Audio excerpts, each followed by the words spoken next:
Hi everyone, I'm Nathan with the eBookReader.com. For this video, I'm going to give you guys a quick comparison between the Onyx Boox T68 here on the right and the Kindle Paperwhite second generation here on the left. So obviously the first thing that stands out about the difference right off the bat is the size difference. The Kindle, it has the typical 6-inch ink screen, and the Boox, it has a slightly larger 6.8-inch screen. So obviously you're getting some more real estate there, and just the overall footprint of the Boox is quite a bit larger because it has this big area below the screen here, and it's got this extra buttons. So the Kindle doesn't really have any buttons other than the power button, and the Boox has this power wheel right here, and it has this selector button. We've also got, since it runs Android, menu and back buttons there along the left, and it's also got page buttons here on the right.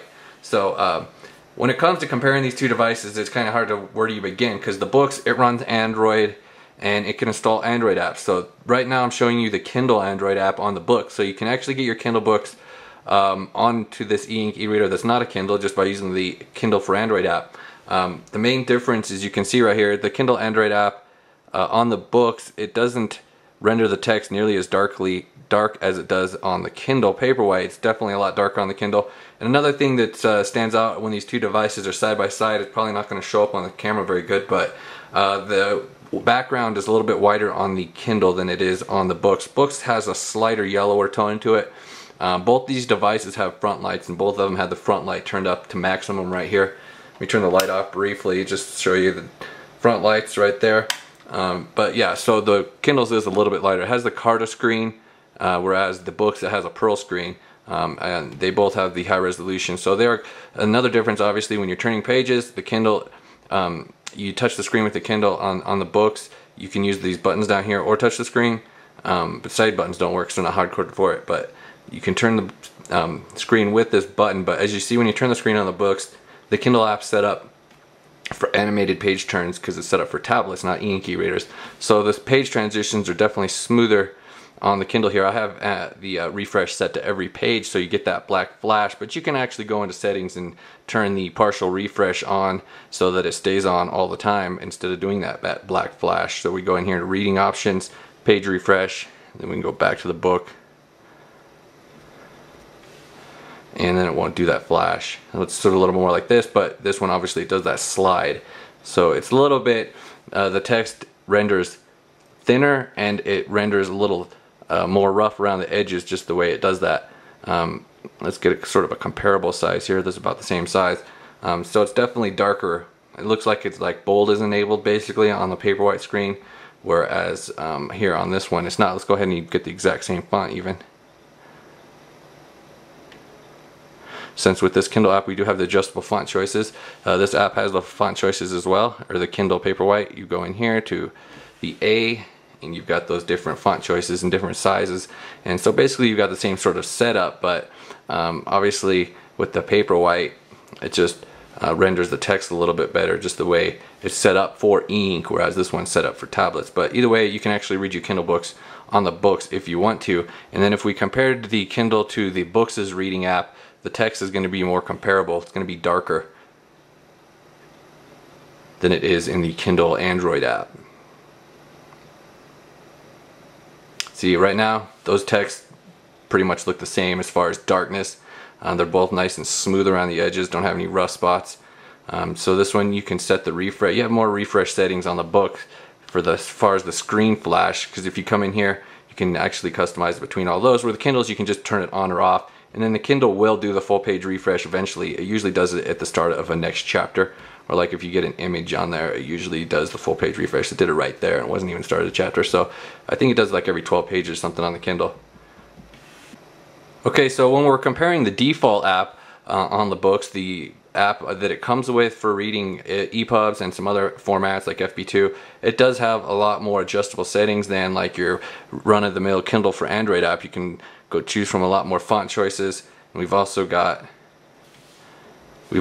some more settings as far as you got the rotation settings, and we've also got you got the built-in dictionary. So is the Kindle app though, but we've got the text-to-speech. The Kindle for Android app, you can use the audiobook feature if you have the audiobook and the ebook purchased, you can actually listen to it with the Audible app, because that syncs, where the Kindle Paperwhite doesn't have any audio support whatsoever, so you're not going to be able to do that immersion reading feature that you can do with the Kindle app on this device. So yeah, the Paperwhite, it just doesn't have any support for audio at all, but what it does have is it has a lot more features. You're going to get this X-ray feature, so depends on what kind of book you're reading. It gives you different information about the characters, the places of the book. You can break it down by chapter and by the book. And then what that does is it launches this extra window here, and it gives you the additional information from Wikipedia, and you can also get some other information from like Shelfari and stuff like that. And this also has Goodreads integration. So the Kindle Paperwhite itself, if you just want to read Kindle ebooks, I mean, there's really no reason not to get this if you're just going to read Kindle ebooks. If you're going to get want to read all kinds of content, like you want to have a magazine app installed, well, you can get magazines on the Kindle, but if you want like the Comixology app and you want to be able to get RSS feeds, that's where the books comes in handy. And you can use Dropbox, you can actually do emails and stuff as well, so you've got more access. Obviously, with having the Play Store on board, you can install apps and you have more access to more content, more types of reading apps. And with the Kindle, obviously it's just focused on the Amazon ecosystem, but the way they do things with the Kindle Paperwhite, they've got a lot more features. The landscape mode does work better. Whenever I try to use landscape mode on this device, it seems to kind of go haywire. It doesn't seem to like it so much. So obviously when you're using the Kindle app, you don't even have that setting. So if you're using that on this device, you can easily just switch over to landscape if you do want to read in landscape mode. So let's go ahead and compare page turns really fast.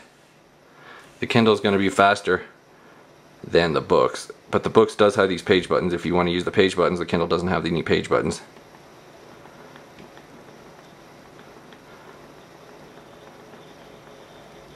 So the Kindle, it does turn them a little faster. I don't know that it really matters because they both turn pages good enough, but the Kindle, it does have this fast page turn feature.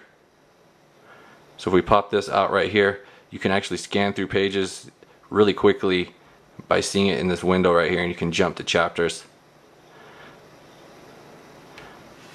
So this one, it doesn't have the table of contents easily accessible from anywhere. You come in here to notes, and then you can jump through the table of contents with this device. So obviously the Kindle has a table of contents as well. You got the go-to right there.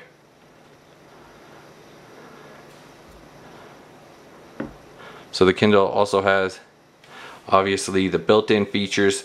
I mean, you get that with the app on this as well. I mean, you can look stuff up, and then you also get the Wikipedia reference. You don't get X-ray on the Android app, and obviously the books doesn't have any kind of feature for X-ray in itself either.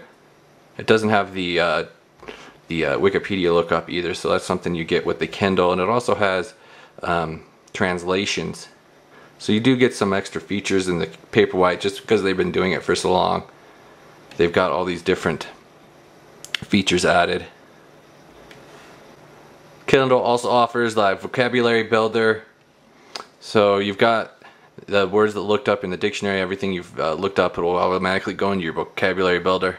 Okay, so I'm going to go ahead and wrap up this video right here. I know I wasn't able to color everything, but if I talked about all the differences between these two devices, this review would be like a half an hour long and really boring. So if you got anything, just ask a question over on the eBook Reader blog. I got other reviews posted for these devices over there as well, so check those out. Thank you for watching, and have a good day.